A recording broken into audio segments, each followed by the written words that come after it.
Bonjour à toutes et à tous et bienvenue dans ma seconde base autonome durable. Et aujourd'hui nous allons parler de l'enquête que j'avais postée sur YouTube pour vous demander qui serait selon vous la personne la plus utile dans une communauté après l'effondrement. Et je vous avais encouragé lors de la vidéo précédente d'aller y répondre car votre choix allait en dire long sur vous et votre préparation. Et donc sans plus tarder, regardons les résultats de près. Et nous allons voir ce que vous pouvez en apprendre. Et croyez-moi, ça va être intéressant. Donc prenez-vous une boisson agréable, un truc à manger, et calez-vous bien là où vous êtes. Et préparez-vous à apprendre des trucs sympas.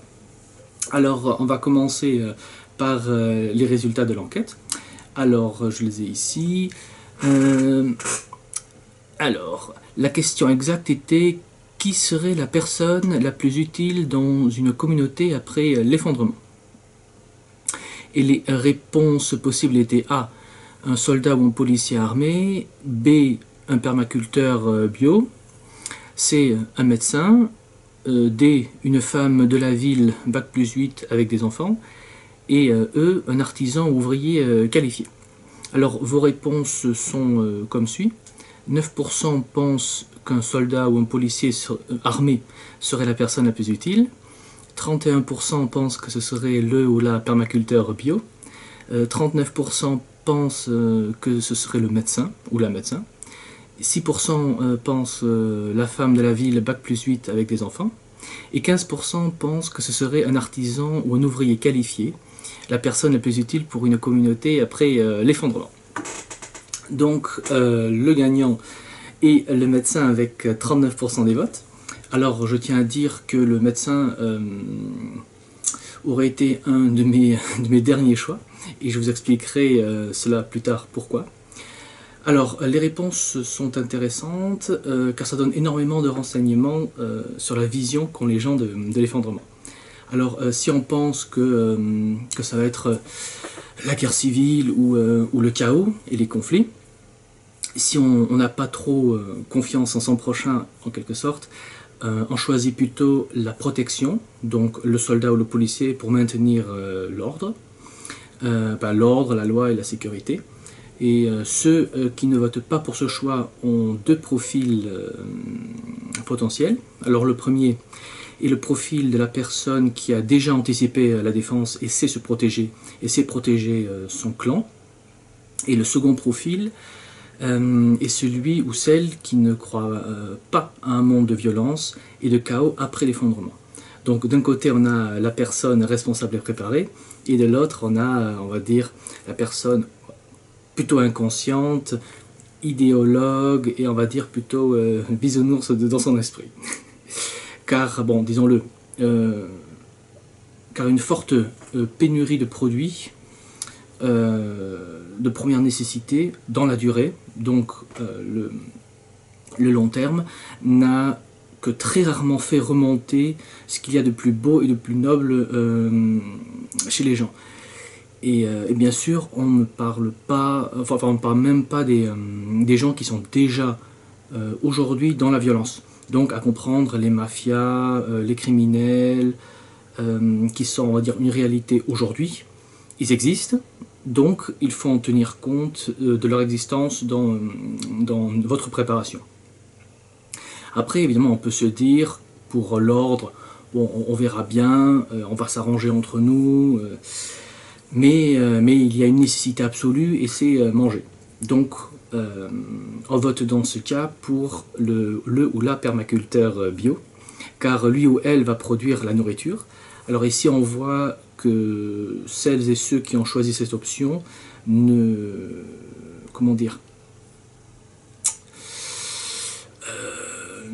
savent pas, on va dire, trop produire soi-même sa propre nourriture, et n'a pas trop de stock disponible.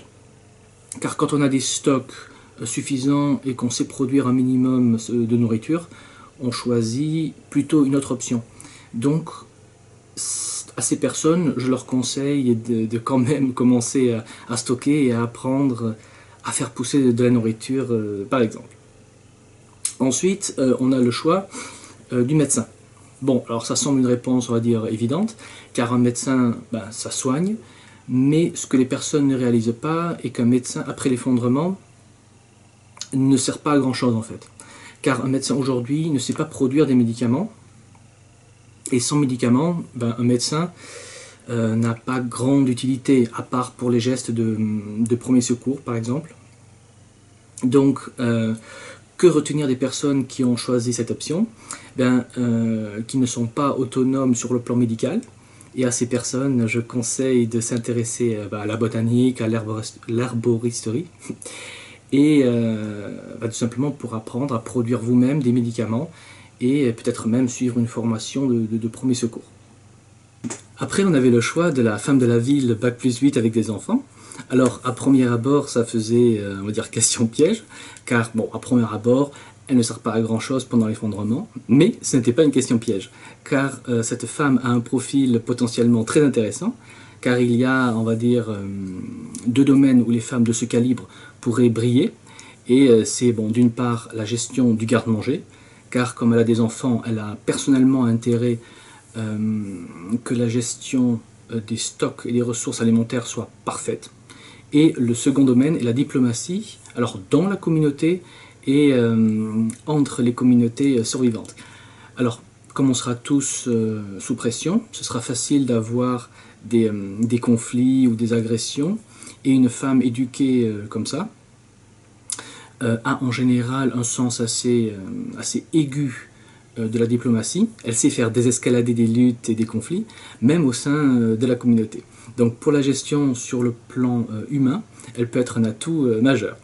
Mais aussi sur le plan, on va dire, organisationnel. Car quand on a, on va dire, bon, là on est au niveau doctorat, hein, on a en général une forte capacité de réflexion et de conceptualisation. Et on arrive plus facilement à penser on va dire des systèmes complexes, ce qui va lui permettre d'apprendre et de s'adapter plus rapidement. Et, mais également de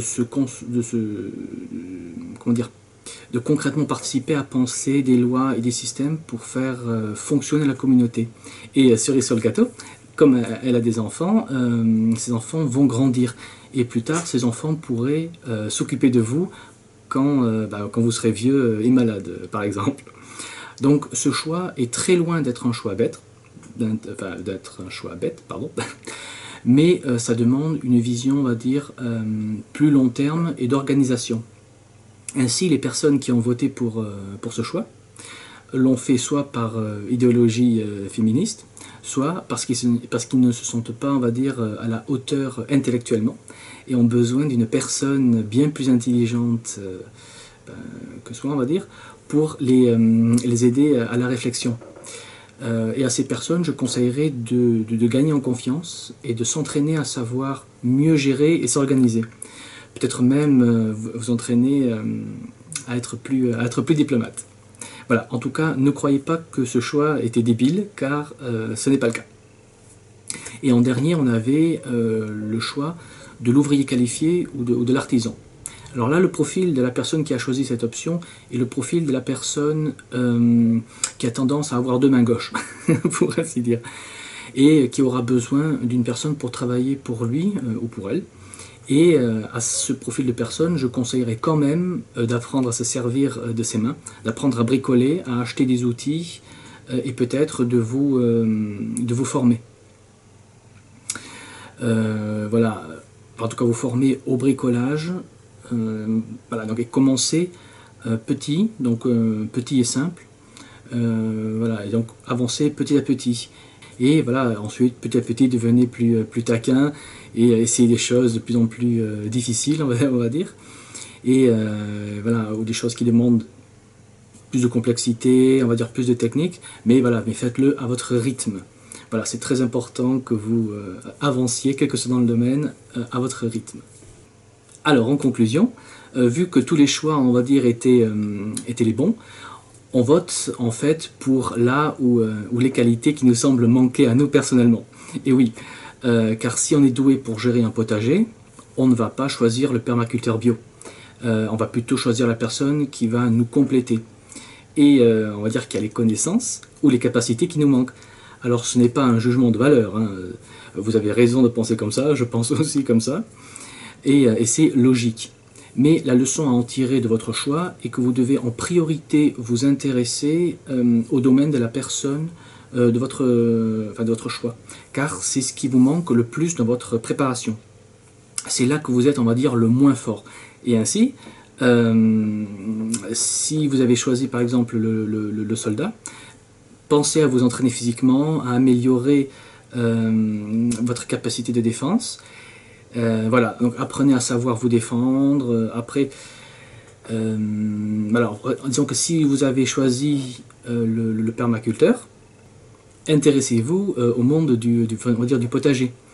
Donc si vous avez choisi le médecin, intéressez-vous à la médecine douce, à l'herboristerie et à toute cette médecine, on va dire, alternative. Donc si vous avez choisi la femme intellectuelle, entraînez votre esprit, améliorez vos capacités intellectuelles, diplomatiques ou d'organisation. Et si vous avez choisi l'artisan, intéressez-vous au monde des outils.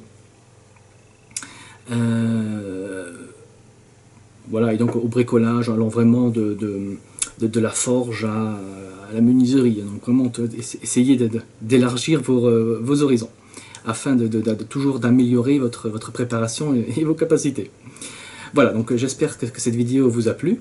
Si c'est le cas, n'hésitez pas à la récompenser d'un pouce bleu et de vous abonner pour me soutenir. Et je vous dis comme toujours, anticipez et préparez-vous. Ciao!